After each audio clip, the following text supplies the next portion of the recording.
What if we could learn from outstanding leaders in business, sports, and education from some of the best voices in corporate America? Lighting the Path is a series of interviews with industry leaders whose stories highlight strategies that build purpose-driven cultures, engage and retain top talent, develop drivers that create high-performance teams, and connect people to the vision of your company. Join us to hear from game-changing, talented leaders whose paths make a difference at work and at home.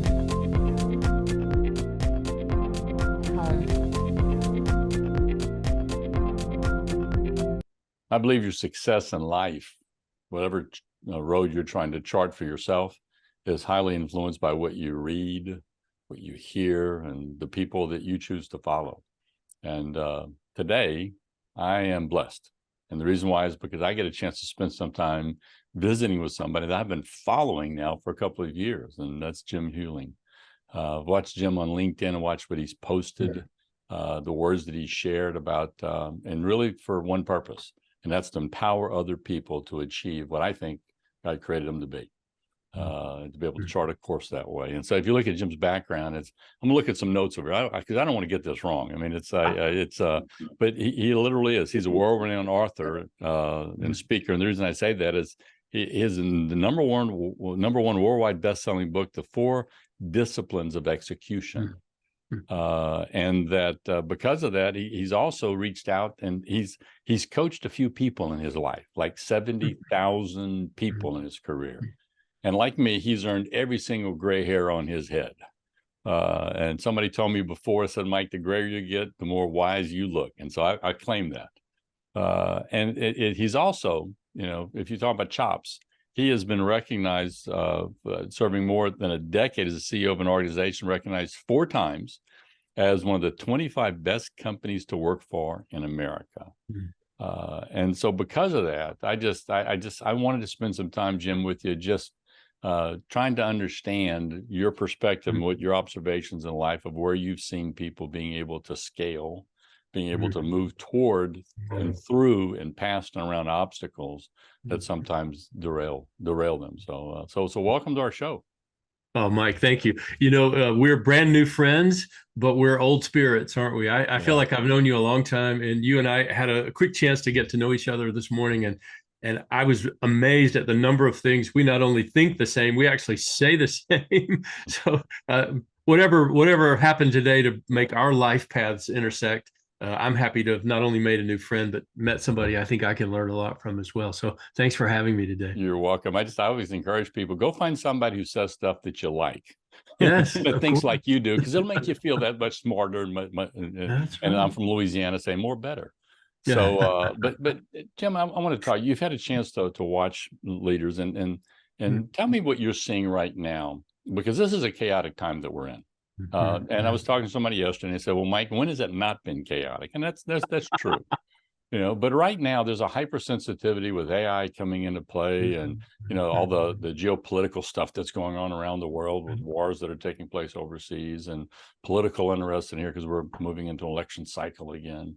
What are you seeing right now, if you were going to, with the leaders you're coaching, or some of the key issues that they're trying to wrestle with in this time of uncertainty? That's a great question. What a great place to start. If you don't mind, really fast, when you were saying, it's a turbulent time and things are in a state of change and there's politics, I was imagining, Mike, 2 people just like you and me in the days of the Romans having the exact same conversation, So yes, everything does seem to be in unrest, and yet maybe nothing's really new. I don't know, but I do have a perspective on this because I spent the last 14 years as a global managing consultant for Franklin Covey. So I got to go all over the world working with leaders and their teams and spreading, of course, the message of the 4 disciplines of execution, but a bigger message about how to be an effective leader in today's times.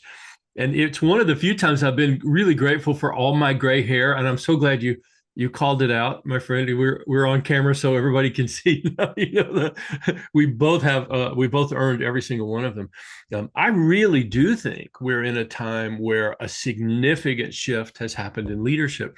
And if I summarize it, I'll say it this way and see where you might like to go with this.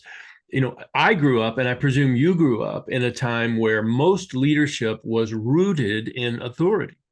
Mm-hmm. You were awfully glad to have a job, and so anything that was required for you to do, I'm presuming that it was legal and ethical, required for you to do, you just did it. You didn't think about whether you wanted to do it. You didn't think about whether it made you happy. You didn't think about whether it was part of your vision for your life. You were just glad to have it. And that had existed quite a long time. It certainly predates me, that mindset. So I was born into that mindset, and in a sense grew up in that mindset. And I think most of the people still in leadership today, although things are changing, but still the predominance of leaders are just like you and me. That's how we came to be leaders, and that was the model we were shown. It was rooted in authority. Right. And what happens with you're talking about with that Jim has to do with, that's actually, I'm not gonna say it's the easiest from a right standpoint, but it's easier as a leader for me to get my sense of value out of telling you what to do. Sure. And unfortunately, that doesn't create engagement. That's right. That's right. But exactly where I'm going with this, because the whole idea that people respond to what you ask them to do is, when it's based in fear, then it gives you the illusion of being effective as a leader, but you really aren't. You're simply leveraging the lowest level of Maslow's hierarchy. You're making people fear for their fundamental safety, at least their employment side of it. And so you may be getting a response, but here's the challenge. When your leadership is grounded in authority, the highest level you will ever get from your team is a level that I label compliance. Mm-hmm. In other words, they'll do whatever you tell them to do. They'll do exactly what you told them to do. That's not the problem. The problem is that's all they'll do, because that's how you've set it up. Do what I say, you'll be successful. And if not, you'll be unhappy. Okay, then what you get back from that is, I'm going to do exactly what you told me to do or what you require me to do. But guess what, boss? I'm not doing anything more than that. You're telling me what they do, they'll reach for the lowest bar. Perhaps. I mean, I think there might be some variation in the spirit of a person and their desire for excellence, but overall, I think you're exactly right. Well, now we're in a new age of leadership, and I think three things have happened fundamentally in this new age, most of which came to light in what we think of as the Great Resignation, or the Great whatever it's being called today as the Great whatever, but the period where the whole workforce seemed to rise up with one voice and say, we're going to quit if you don't, and then that certainly got everybody's attention, and it ushered in a kind of a new era in my view in leadership, which is that if authority will get me at best compliance, what if I could shift to a different grounding, and I'm grounded in engagement? What will that get me? And I think if authority yields compliance, engagement yields commitment. Yeah. And you don't have to be a genius to understand, which I certainly wouldn't be qualified to say today, the gap between compliance and commitment. That's really what most leaders are trying to close. Most leaders are trying to get their teams to go beyond compliance all the way to saying, I want to do this as though it really mattered. I want to do my job as though I was making a difference in the world. I want to bring the best parts of myself to this job and to this work. So I'm not just trading hours for dollars. I am, no matter what my job is, by the way, I am in some way fulfilling part of my own sense of purpose and meaning on the earth. Whether I'm a frontline person, whether I'm in the retail business or the manufacturing business or whatever it is, or whether I'm at the highest levels of leadership, everybody has an influence. Everybody can make a difference. But what people are looking for now is leaders who recognize that and can help to draw that out of all of us so that we actually reach a higher level than we would have without that leader. That's what we really want. We want leaders we don't want leaders who demand we go to another level. We want leaders who help us get to another level beyond our own expectations. And fundamentally, I think this shift from authority to engagement, or you might say from compliance to commitment, that's the biggest thing I'm seeing all over the world.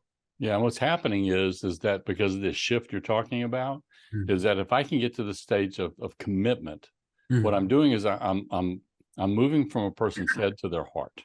Right. And when I move from the head to their heart, what I'm doing is, you're talking about Maslow's hierarchy of needs. I'm moving from that base level, the physical needs, to that middle part of it, which is sense of value.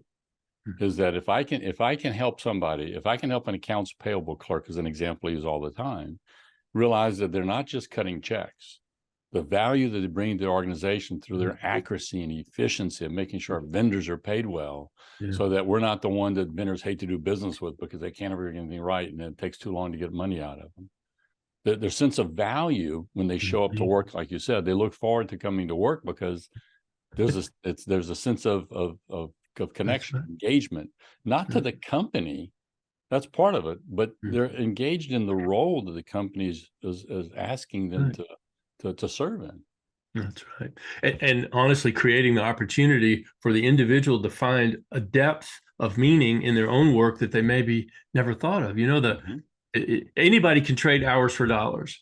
And that's, if you're supporting your family, you're taking care of the people that you love, you're doing good work in the world, that's an honorable place to be. I'm not here to cast any, as people say nowadays, shade on if that's where you are. No problem with that at all. But to say that, but let's also say quite honestly that that's the lowest bar. So the incremental higher bar is, can I bring a little more of myself to this? Can I perform this service as though I was performing it for someone who truly mattered to me? Can I bring my best mindset, attitude, facial expression, vocabulary to this interaction that we're about to have? Can I be that person? And I can be. That's in my control. It's not a direct result of the culture or the company or my boss. That's my decision. There are other things that those things influence, but my decision of how I show up every single day and what I bring to the service that I offer, that's all on me. Well, how do you help a person see that that's really the right thing, that you'll be happier if you do that? It's not about the company asking more of you.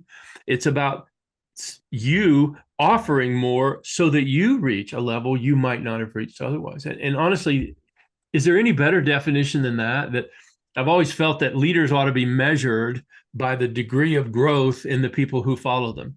It ought to be, it's the master metric, Did the people who followed you actually grow and develop and expand and maybe go on today to surpass you? Is that the kind of leader you were? If so, you get the highest mark, right? But if not, then we ought to be asking questions about what is it about my leadership that is such that people aren't growing under my leadership. It's I think of it as the master metric. Are people growing because of the way you lead? You bet. I mean, we're all, in the line of work you and I are in, we're supposed to have quotes, right? That people quote us. But I have to, I'd like to claim it as mine, but, Tom Winninger was a global voice on the leadership development space. And I still remember when I heard him talk, and he made this statement. It says, the future of your company resides in the energy of its people. And when you stop and look at that, when you think of that as a leader, my job as a leader is to reach in to that space, to be able to release the energy that resides. And so here, I set this up specifically to ask you a question. Where have you seen leaders hamper the energy? What mistake do they sometimes wrestle with? They have a hard time getting around. Gosh, the two things come to my mind right away, if you don't mind a double answer. So the first one is something I hope is disappearing in the world, but it's been around a long time. And that is, I'm the leader, therefore I have all the answers. And if you guys would just do exactly what I tell you to, everything would turn out fine. So it's a modern day version of the old thing of, I'm not asking you to think, I'm just asking you to do what I told you to do. I think there are a lot of leaders who still feel that way, who still feel that they're the ones who make things happen, and that all the rest of us are just sort of the small actors in the movie. We have a little bitty part to play, but the stars are the leaders. And it's honestly not true. And Mike, I hope you'll see the humor in this if I say it to you. In fact, I know you will. Anytime I encounter a leader who still has that level of hubris about their importance of their role versus other people, I just say, hey, let's try an experiment. Next week, just send them all home. let's see how much executing you guys as leaders can get done. Just do it. I dare you. I dare you to do it. Nobody ever takes me up on that, and I don't really mean for them to, but it shifts your mindset a little bit. If even for a split second, a room full of leaders thinks about the organization without the front line. Yeah. What are you going to do? Dr. Covey, who I had the privilege to work in his company for 14 years, which is the greatest chapter of my life professionally, he used to say, no involvement, no commitment. Meaning that if you run your organization in such a way that you're just a vending machine for orders, you just dish them out all day long, but you never let other people have a part to play, their opinion, their ideas, their concerns that they conceive. You don't draw them into being engaged, then don't ask them to be fully committed to the thing you want them to do. You can't have it both ways, So if you don't involve them, you'll get compliance, back to our earlier point. But if you do, you have a chance of becoming a leader who draws that kind of engagement out of them. So I think that's a big one. I think leaders realizing that we are really partners with the front line as opposed to being above the front line. I think that's a message that's got to get out there. Yeah, it's huge. We'll play our part in that, right? Yeah, it's massive. It's like I'm certified in one of the modules. Matter of fact, I think it's one of my favorite modules to work with is Patrick Lencioni's work he's done in the 5 years of a cohesive team. And he talks about that level of commitment, right? You build trust, then you have productive conflict. And once you have that, then you can get commitment. Well, in order to get to that third level, right, you have to have buy-in. Well, the only way you get buy-in is you have to bring clarity. And the only way that you can get clarity is to allow the people to weigh in. So no buy-in without weigh-in. And that's what you're talking about. I love that. Yeah. That's brilliantly said. So because of that, what I'm hearing you say is that we have to fight. I think we have to fight the what we think is the need to speak into our people and at least put it on equal par with our ability to listen to our people. To create that environment. What stops the leaders you've worked with? What's been a hindrance for them to be as good of a leader, a listener as they needed to be? Yeah, I think really we're still answering that question, aren't we, in this conversation? And it's powerful to me. You might also use the metaphor of don't speak from the mountaintop down to the people. Don't do that. Come down from the mountaintop. We're all the same. We may have different jobs and you may make more money than I do, but we're all human beings in the end. And you can't be a leader very long before you have the humbling experience that somebody that works for you saw something that you missed. You can be a leader for 3 days and you're going to have that experience, right? So why not just honor that? Why not say, no one of us is smarter than all of us, including me. Let's work on this together, and then let's share the rewards and the recognition for the success that we achieve. Let's make it a partnership, and it's not that hard, if we just put the hubris part of it to the side. It's not that hard. And then I think I promised you a two-part answer on this, but I think also you said something. This must be our day to quote, Mike, because you actually quoted Jim Rohn, who's, at least in my experience, as the author of that Head to Heart. As he used to say, the longest 12-inch journey in your whole life is from your head to your heart. No, I think Jim was quoting me, but go ahead and go with it. Oh, I see. That's right. Yeah, I'm sure that's in the footnote somewhere. But and I don't want, I remember I was CEO of a fast-growing company, and then I was global managing consultant of the largest and, in my opinion, greatest training company in the world, Leadership Development Company. I'm standing on that credential in order to say, when I say we need to go from the head to the heart, don't check out on me and Mike for a second. Hang with us, because we're not talking about unicorns and rainbows, flying across the sky. What we're talking about is a tangible, measurable, ROI-based leadership practice. When we say you cannot lead exclusively from your mind. You can't simply work in the mental sphere all the time and constantly evaluate pros and cons and anticipate threats and resolve issues and that whole thing from the mind. You can't lead today if that's all you got. You're like a Major League Baseball player that only has a fastball. You can't do it. But if you add to it this 12-inch journey down to the heart, if you get to the point where you can empathize with your people, where you learned how to listen, as Dr. Covey used to say, don't listen in order to reply, listen in order to understand. If you can really calm down for a minute, listen to what they have to say. Don't be anticipating your response. but really open up and let the person feel heard, you'll be amazed at what you can learn. So it's probably another example of come down from the mountaintop, but the ability to truly listen to another human being is one of the most validating things a leader ever does. Mm-hmm. I've always said it's better than getting the reserved parking space and the free lunch and a trophy cup, is one high quality listening experience with the person that works for you. Yeah. It's amazing what it does to the human spirit to feel seen and heard. Well, you can give that gift every single day, and you don't need a line item on the P&L. It's free. All you got to do is value it enough to make time for it.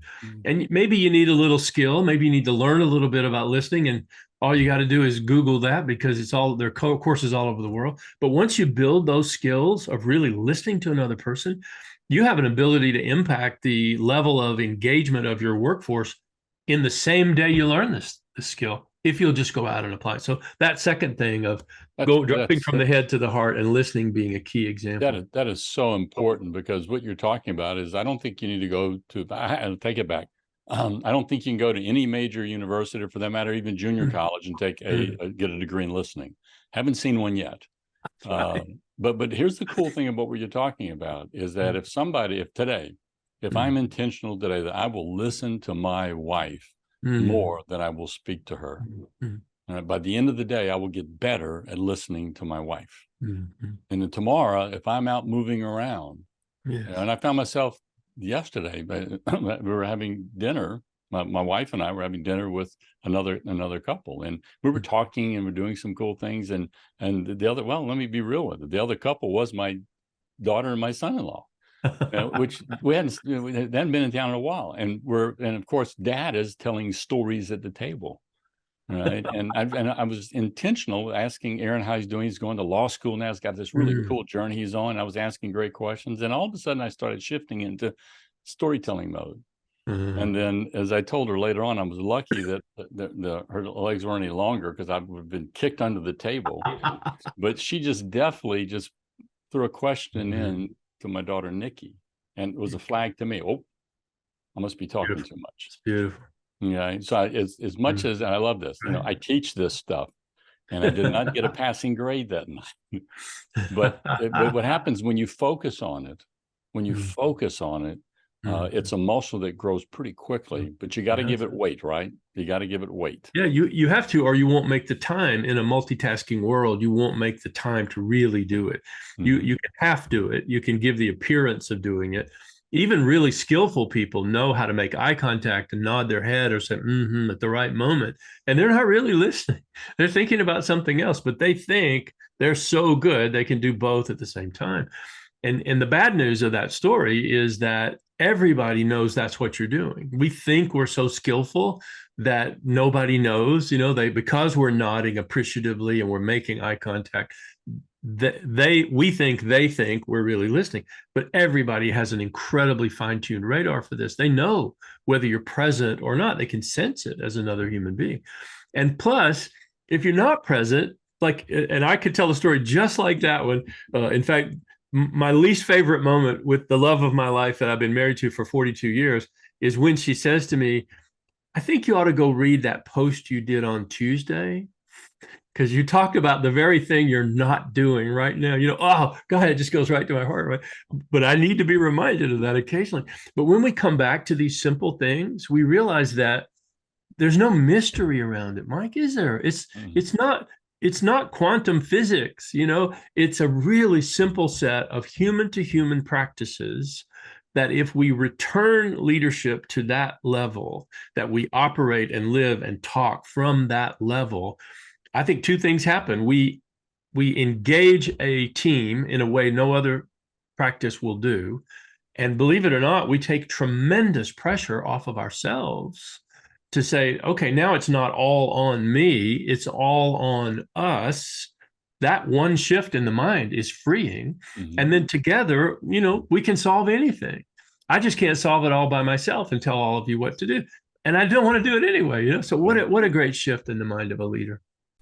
Thanks for joining us today on Lighting the Path, Strategies for Tomorrow's Leaders. If anything in this podcast speaks to you, if I've challenged you, or if you want to spend time digging into this subject a little deeper, Or if you disagree with me, reach out. My contact information is on our website, lightingthepath.net, or email me at mike@mikelejeune.com. Also, look for me on LinkedIn. I'd love to connect our networks. Keep lighting the path for those who choose to follow you. It's more than a responsibility. It's an honor.